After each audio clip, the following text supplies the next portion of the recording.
Salut à toi public.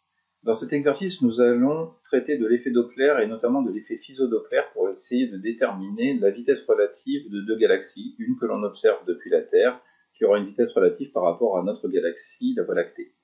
La formule est donnée ici pour la vitesse. On reconnaît ici la célérité de la lumière et ici des longueurs d'onde. Très bien. Alors, il faut bien retenir quelque chose. Lorsque l'on va parler de l'effet Doppler, il y a plusieurs grandeurs qu'il faut maîtriser. La vitesse de déplacement de la source, alors ça c'est ce que l'on va chercher à déterminer. La vitesse de déplacement de l'onde, dans le cas de l'effet Fizeau-Doppler, ce sont des ondes électromagnétiques, parce qu'on va travailler avec la lumière. Donc la célérité des ondes électromagnétiques dans le vide est de 3 10 puissance 8 mètres par seconde. La fréquence émise par la source et la fréquence perçue, ou la longueur d'onde émise et la longueur d'onde perçue en fonction de la formule que tu as. Là, en l'occurrence, dans cet exercice, on va travailler en fonction de la longueur d'onde. Donc, sur Terre, ont été mesurées les longueurs d'onde avec des lampes spectrales de l'hydrogène. Et on va s'intéresser à certaines raies caractéristiques de l'hydrogène, à savoir la raie H-alpha et la raie H-bêta. Ces deux raies H-alpha et H-bêta ont certaines longueurs d'onde, 6563 angstroms pour l'alpha. Alors ça correspond à un angstrom, je te rappelle, à 10-10 mètres. Donc si on convertit en nanomètres, on est à 656,3 nanomètres. Et la bêta, elle est à 5007 angstroms, à savoir 500,7 nanomètres. Donc ça, ce sont les longueurs d'onde émises lorsque la source et l'observateur sont immobiles l'un par rapport à l'autre. Bon, très bien. Et on a vu dans le TP et sur l'effet Doppler que si jamais il y avait déplacement de la source ou de l'observateur par rapport à la source, et bien dans ce cas-là, la fréquence perçue allait évoluer. Et je te rappelle le sens d'évolution, la fréquence va être plus élevée quand la source est en rapprochement de l'observateur, et la fréquence va être moins élevée lorsque la source est en éloignement de l'observateur. Alors, le spectre qui est ici, c'est le spectre de l'hydrogène observé sur une galaxie lointaine. Alors, pourquoi l'hydrogène ? Parce que c'est évidemment l'élément le plus présent dans l'univers, c'est entre guillemets le carburant de nos étoiles. Donc, déterminer avec le plus de précision possible les longueurs d'onde lambda alpha et lambda bêta des raies H alpha et H bêta.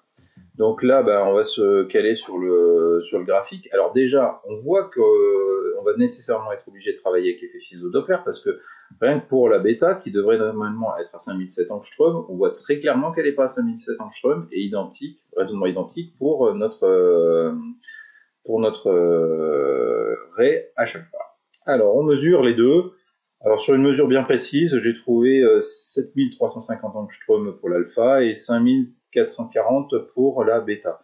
Alors évidemment, ce type de mesure est toujours soumis à des incertitudes liées à la lecture graphique. En déduire la vitesse radiale de la galaxie par rapport à la Terre. Donc on va regarder la vitesse radiale, on injecte les valeurs à l'intérieur de la formule là.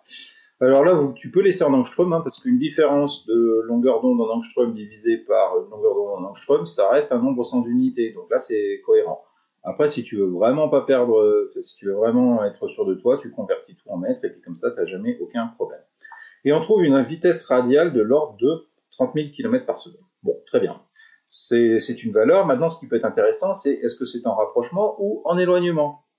Et bien dans ce cas-là, il faut s'intéresser un petit peu à la longueur d'onde, la définition même de la longueur d'onde. La longueur d'onde, c'est la distance parcourue par la lumière pendant une durée égale à sa périodicité temporelle. Et on avait vu quelque chose, que si la source était en rapprochement de nous, sa fréquence augmente. Sa fréquence augmente par rapport à une source fixe.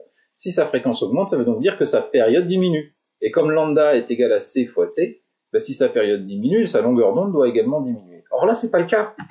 Normalement, la raie H bêta, elle doit être à 5007 angstroms, et donc ça a augmenté.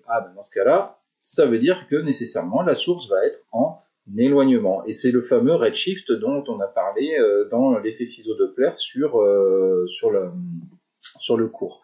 Voilà, donc ici, cette galaxie s'approche-t-elle ou s'éloigne-t-elle de la Terre ? Comme je te l'ai dit, on est parti de la définition de la longueur d'onde.